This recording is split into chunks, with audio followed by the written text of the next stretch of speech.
Bokeror, poursuivons notre étude ce matin dans les halachot relatives à la prière de Mincha et parlons de celui qui se trouve dans les transports en commun au moment où la prière de Mincha intervient, en tout cas au moment où le zman de Mincha intervient.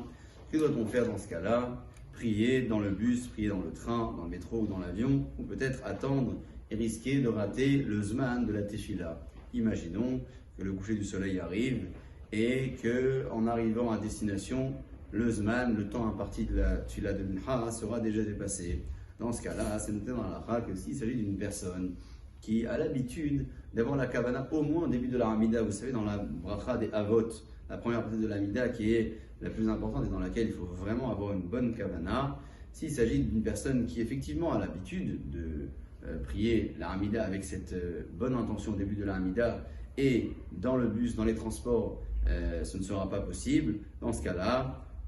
il sera suggéré d'attendre d'arriver à destination et si le temps de Mincha a déjà été dépassé, on priera donc 2 fois la prière de Harvit. Si en revanche, il s'agit d'une personne qui n'a pas spécialement l'habitude d'avoir une bonne kavana,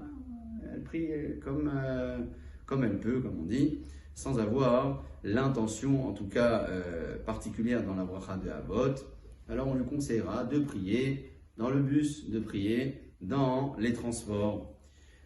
Évidemment que la prière dans un transport en commun est extrêmement compliquée lorsqu'elle est dite en étant debout. Si on a la possibilité d'avoir une petite kavana au moins en étant assis, mieux vaut prier assis avec kavana plutôt que de prier debout sans aucune kavana. Je précise tout de même que lorsque cette personne n'a pas pu prier dans de bonnes conditions dans le train, dans le bus ou dans les transports et qu'il priera par la suite une tefila tashlumin en rattrapage dans la tefila de Harvit, il sera bon de dire une petite condition au moment de prier cette tefila et dire que si jamais on n'est pas concerné par la tefila de tashlumin, alors ce sera une prière offerte à Kadosh Baruch Hu en cadeau, Beruchim Tivim.